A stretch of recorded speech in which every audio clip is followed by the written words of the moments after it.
Well, we're back from our break, and I thought we would take and have Michael run through the miscellaneous ag bill for us, because I would expect next week we'll be back working on what the House sent us. So if you would, Michael, you could run through that. Sure. So the as passed version is on the General Assembly's website. It's H420. I know Senator Collmore has issues when sharing screen, so if you all can just follow along, is that okay? Sure. Okay. So Section 1 repeals the sunset on the on-farm personal slaughter exception. I think many of you were on the. I'm sorry, Michael, what number was it? H what? 420. Thank you. Many of you were on the committee a few years ago when you authorized people to go to a farm, purchase an animal, and then conduct the slaughter of the animal on that farm without being a licensed or having an inspection. And that would qualify under the Federal Meat Inspection Act exemption for personal slaughter. But you put a sunset on that to see how it would work. And then you extended that sunset. And now the agency is recommending to just repeal the sunset. So on-farm slaughter would remain an authorized way for a person to do slaughter legally in the state. And so that's the first section. The second section. Well, before you go on, Michael, did they expand the on-farm slaughter in any way?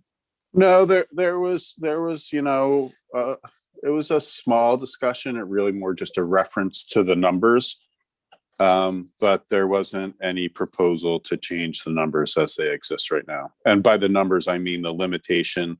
Yeah. On a farm, farmers are not allowed to allow on-farm slaughter of more than a designated amount of animals in statute. Yeah. Make a note, guys, that we have talked about raising that limit to some degree, and so when we get back to it, we won't forget. So should I move on? Sure. Section 2 relates to the definition of livestock dealers. The agency regulates and registers livestock dealers in the state. But this is kind of akin to the old the backyard pet dealer issue. You don't need to get a livestock dealer license if you're buying and selling livestock for your own farm. So what people are doing is they're saying that they are just buying for their own farm, but then really are engaged in a livestock dealer business. So the agency wants to clarify the language. They first want to say that a livestock dealer is a person who is on their own account or for commission, goes from place to place, buying, selling, or transporting livestock, either directly or through online or remote transactions. And then they want us to be clear that a livestock dealer is not a person who engages in farming, as that term, when they are buying, selling, or transporting livestock for the person's farm. And then they want to add in Section 3 of the bill, they want to give the agency would have the authority to require a person who's circumventing the license requirements to get a license when they're doing that kind of backyard dealing. Does that all make sense to everyone? No. So I'm sorry, I didn't prepare notes for today, No. so I'm doing this all from memory and No, that's fine, Michael. The only question I have is that, is there a number, do you recall if there's a number tied to the backyard dealer? Because, a backyard dealer could sell 2 animals or 25 animals, and there should be a number attached to that or something to what a backyard dealer really is. There isn't a number. It's really a discretionary authority for the secretary. And I drew this authority from, or this type of authority from land use law. It's something, for example, that's used in Act 250 when people try to avoid the 10-acre requirement in Act 250 by building 1 acre this year, 1 acre next year, This is the same kind of thing that's being done. They buy a cow, they bring it onto their farm for 2 days, and then they sell it to somebody else, right? Yeah. And it's going to be based on the facts, and the secretary would have to make that kind of investigation and factual determination. I don't think the secretary is going to be doing that for 1 or 2 animals a year. It's going to be, a pattern of circumvention. All right, so I'll move on. Section 4 relates to the veterinary loan repayment fund. I think that the state has a special fund in which it gives grants and loans to it gives grants to veterinarians to pay off their educational loans as an incentive to bring veterinarians to the state. The agency is recommending some changes to make it more consistent with the federal program and to give the secretary some discretion in determining who is actually a veterinarian that's significantly dedicated to providing services for basically farm animals. So the first thing it does is it renames the program from the Vermont Large Animal Veterinarian Educational Loan Repayment Fund to the Vermont Food Animal Veterinarian Educational Loan Repayment Fund. Food animal is the term that the feds use, and that's why it's being changed from large animal to food animal. And then on page 5, sub C, the agency is given the discretion to provide the loan repayment awards to licensed qualified veterinarians who are significantly dedicated to treating food animals in the state.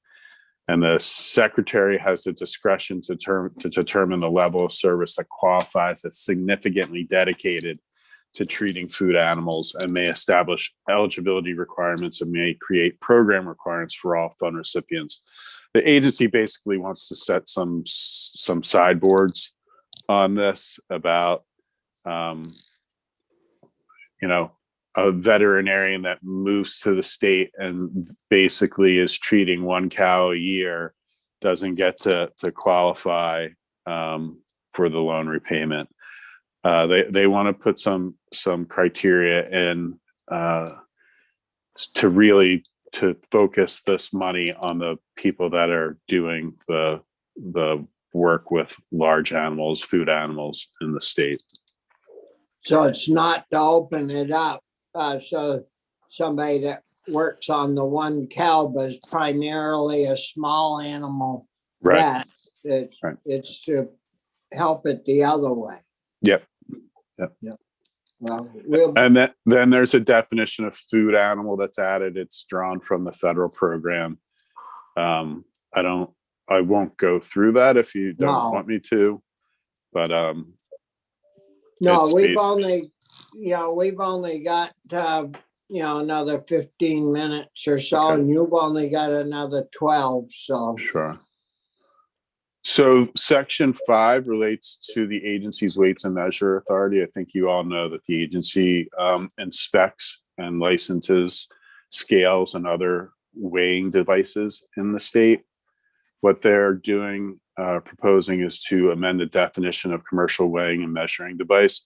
So the agency authority for weights and measures is focused on the weights and measures that are used to provide a consumer a product. It's a consumer protection authority, so that people aren't paying for something or the weight of something incorrectly. They don't regulate scales that are within the business. So say you're a produce manufacturer and you're packing a package for that you are going to deliver to a grocery store for sale. The agency doesn't regulate the scale within that produce manufacturer's packing operation, right? That is something that they want to be clear that they don't regulate. They would regulate, and the Attorney General would regulate the mislabeling of that product if it was sold at retail. So you're not taking away enforcement authority over a misbranded package of spinach, but the agency doesn't want to have to license and regulate those scales within the business. So that's what this section does. It says Section 5, a commercial weighing and measuring device shall not include a device within a plant or business used internally to determine the weight, measure, or count of any commodity or thing while manufacturing, processing, or preparing the commodity or thing for market. Similarly, they don't regulate pharmacy devices. That's an FDA regulation, and so that they're not going to regulate that. And they are going to not regulate postal service scales. Again, that's subject to federal regulation. And so they're being clear that they're not going to regulate the internal business scales or pharmacy scales or postage scales. Yeah, Brian had a question. Yeah, just really quickly. So what about the scales that are in a supermarket where you weigh your vegetables? Those are used to provide a good directly to a consumer. So that is going to be regulated. Okay. Right. So the scale where you get your lunch meat, the scale at the fish counter, the meat counter, those are all scales that are used to provide a good to the consumer, and they will be regulated. Yeah, Chris? Michael, is the principle that the market sort of handles the back end? Like if I'm a store owner and my supplier's screwing me over, I will figure it out and deal with that. But then the state regulates the consumer protection. Is that basically that's basically it? And there are standards for if you've packaged a good and labeled it as having 16 ounces of something, and if you sell that and it only has 8 ounces, that's a violation of consumer protection law in the state. So it's something that the Attorney General has authority to enforce. Yep. And the Agency of Agriculture, they don't do a lot of it, but when they go to grocery stores and they buy a bunch of stuff and they run it through the scales to see how everything's, they have in that process. It's not really in their regulation, but they have it in that activity. They've found things that have been mislabeled as packaged, and they've referred that. So that's not really their authority, but in their authority to check scales and running that stuff through the grocery stores. Mike Dwayne told me a story about that like 10 years ago. So I know in my other committee that I sit in, we were going through the AG's accounts that money he took in. 1.2 million income that they got from Dollar General, I think it was, for mislabeling and all that good stuff. So yeah. So they do their work. Okay, Michael. The next section is section 6 that extends the life of the payment for ecosystems working group.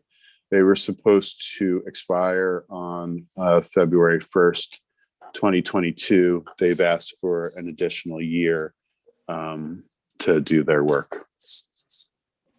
Yeah. Section 7 was probably the most contentious part of the House bill.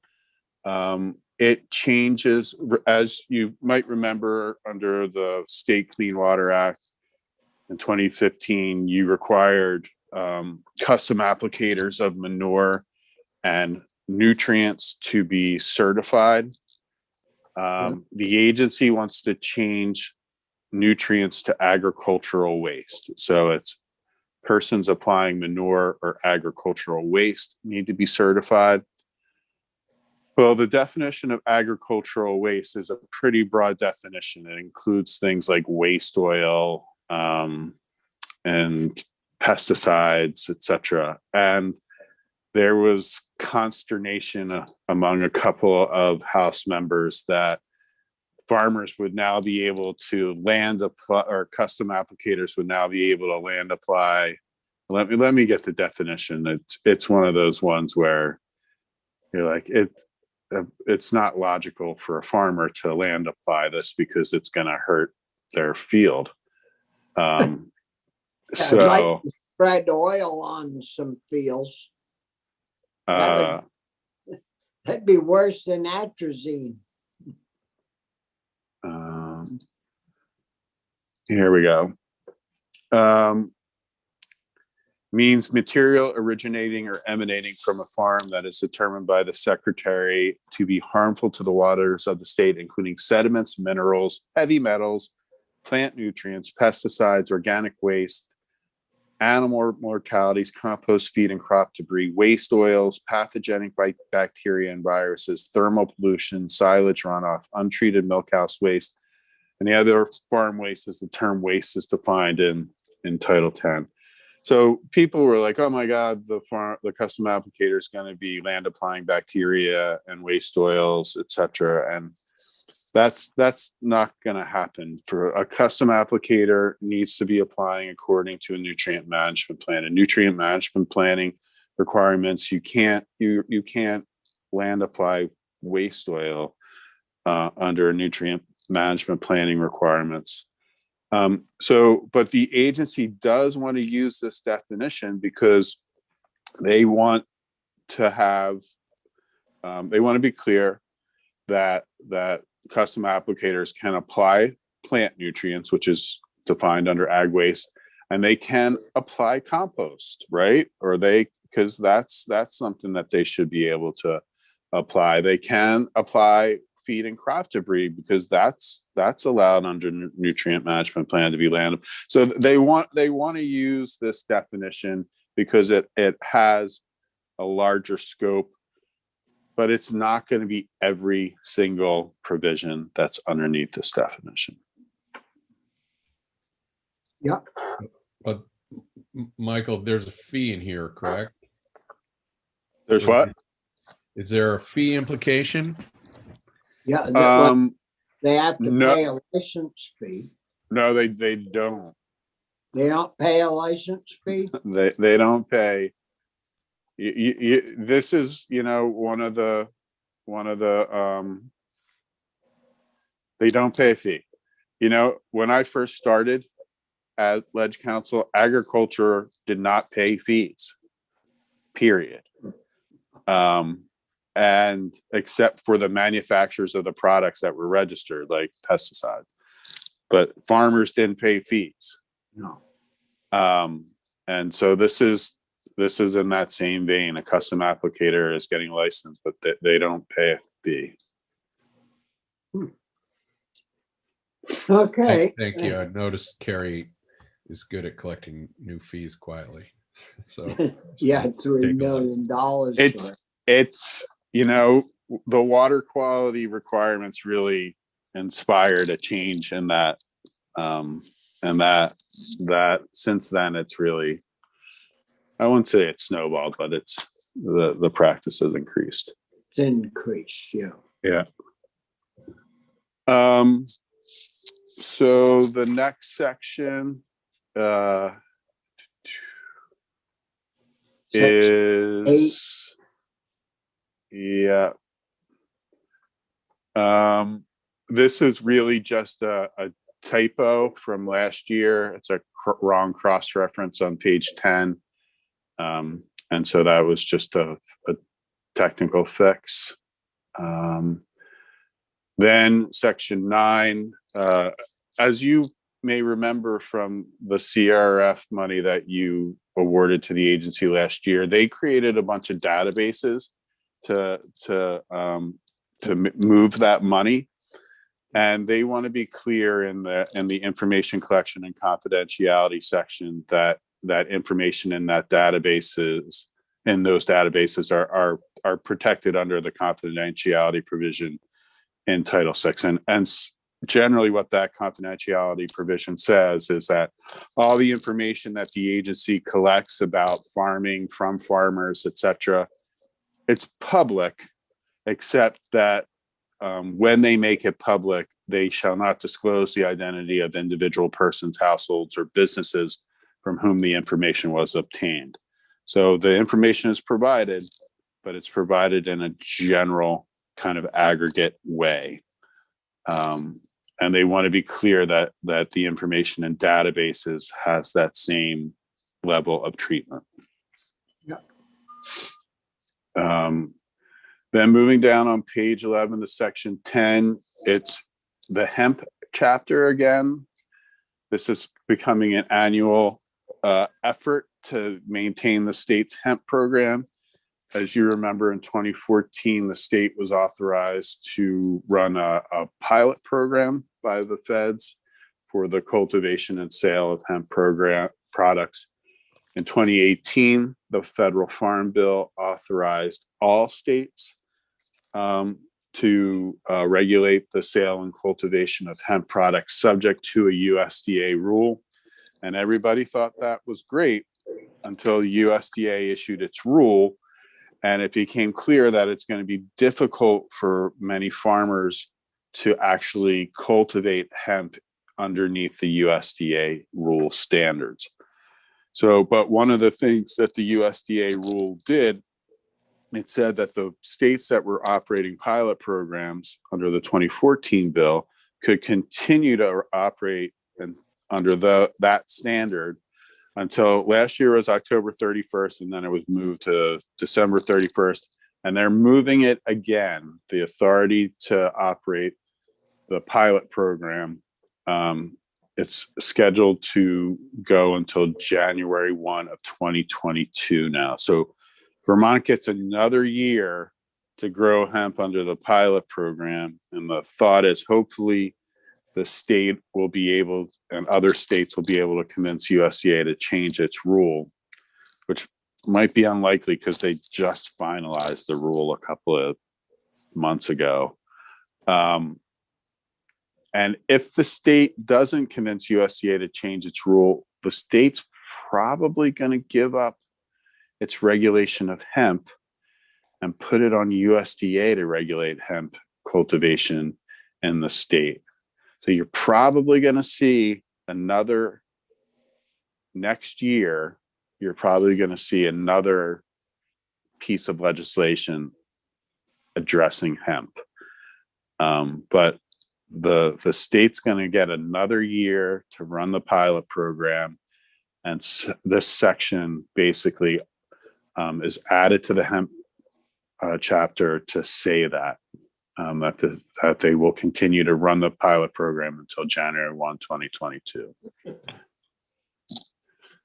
And then I actually need to go to Senate Natural now, if you don't mind.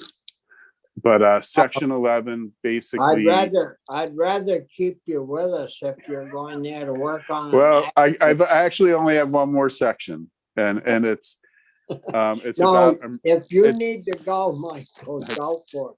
It's about emergency planning. I think everyone knows that the state has a state emergency management plan. You Yeah. may not know that pretty much every agency in the state is tasked with developing what's called an annex to that plan. So the Agency of Agriculture has an annex to the state emergency management plan that's intended to address agricultural things, that emergencies that arise with agriculture and how to respond to them. What Section 11 does is directs the Agency of Ag to update that Ag Annex in order to improve the capacity of the state to maintain a sufficient food supply during times of emergency. So what they're supposed to do is they're supposed to look at that plan and to look at ways to make sure that if there's disruption to the global or national food supply chain, again, like there was with the pandemic, that the state will be able to have feasible local production and distribution of food supply. So theoretically, it's a way for the state to build and ensure a local food supply chain that will be sufficient during times of emergency, but if it's available in times of emergency, it's likely going to be available in non-emergency time. So it's both a way to build a local food supply during emergency, but to also build that local food supply generally. And they're supposed to submit to you by January 15, 2022, their revisions to the annex, and basically any legislative amendments, policies, or other actions that are necessary in order to implement that Ag Annex. So next year, you should see kind of recommendations for how to build a local food supply chain. Yeah, well, I would hope they already have that, but it'd be more official. Chris? Well, just to point out, that might inform some ARPA investments, which is something we should keep our eye on. Yeah, Yeah. and it would probably qualify because if it's about emergency management or response to the COVID, you could probably make that money qualify. Yeah. Probably need food hubs in every county. Just Yeah. There you go. Okay, I've got to run. Yeah. Have a Thank good you, weekend. Michael. Have a good weekend. Yeah, you too. Take care. The only other thing, do any of you have any preference on what bills we work on next week from the House? We've got this one, which the miscellaneous bills I said prior, we'll probably work through it, but kind of hang on to it toward the end. So in case we bump into, something that we want to add to it. We got the raw milk bill, humane officer bill, the innovation board we are dealing with. But the most controversial one is that raw milk bill. So we got that to fool with. And then the others, like the definition of agricultural land for current use, is pretty straight up. And the right to repair bill, we've still got that bill, Chris, that we might be able to fool with, to add on to, if we don't want to ship it alone, add it on the miscellaneous bill. So if you haven't got any preference, I'll work with Linda and we'll figure out a schedule and go from there. And I gotta give Bloomer a call. Corey and Anthony, the top three of us on my screen, Brian and Chris and I, before you jump back on, talked a little bit about S100 and Pro Tem and Brian Collmore, Brian Campion and Jane, they want to push the food bill with the Dr. Dinosaur numbers in it. And that, I mean, I didn't mind fooling with it when we were talking about doing the full universal meals program. But if they want to change it and chop it up, I want to, if possible, I want to move the S100 right to education, let them add that to the, change the bill, do a strike all or whatever. But to leave, I don't really care about doing that without having it be a universal meals program. So I'm going to try to get hold of Bloomer and see about if we move it to education, if it screws the process up or not. If it doesn't, I'll move it to education and let them do their ed thing with the ed department, and they can have that fight. I Fine with me. also, during that discussion with that crew last night, brought up the fact about, well, what about our part that we played a major role in is the food, doing the bonuses if they buy certain amounts of food, local food. And Jane basically assured me that, we would take that up. Of course, that's why it got to the big bill to start with, because there's money involved there as well. But she assured me that if the bill moves, or our part will be taken up when we do the big bill anyways. So I said, well, I'll talk to you guys. I didn't think about moving it. They wanted me to do the amending, and I got to thinking about that during the night. It's not my freaking idea.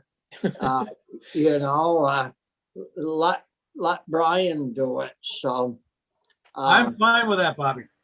yeah, Yeah, no, I'm fine with it. So they would, education would likely deal with the funding stuff, meaning through the Dr. Dinosaur thing, but they might also look at other changes in the bill, like maybe taking away the lunch part and just doing breakfast or something like that. And you think they might do that? well, the bill that they were talking about last night is bring that whole crew from 300 and a few percent on down to where it stops now into the free area. Okay. I think it's gonna be a costly deal for them, but anyways, let them worry about that. Chris? Well, just, the way we've worked on it this week without possessing it, I think is the safer route. But Bloomer will let you know if maybe we've already screwed ourselves on crossover. I don't know, but that is the concern. So I think Becca made a deal with Jill, because they've got bills that haven't gotten to us yet too. So I don't know. I just In other words, felt we're here that- till July. Pardon? So in other words, we're here till July. We hadn't better be. We ain't gonna I'm make not- it. We're not getting out May 18th or whatever they say. I'm not gonna spend next summer on the freaking Zoomer like we did last summer. amen. But anyways, we'll see you on the floor in a few minutes, guys.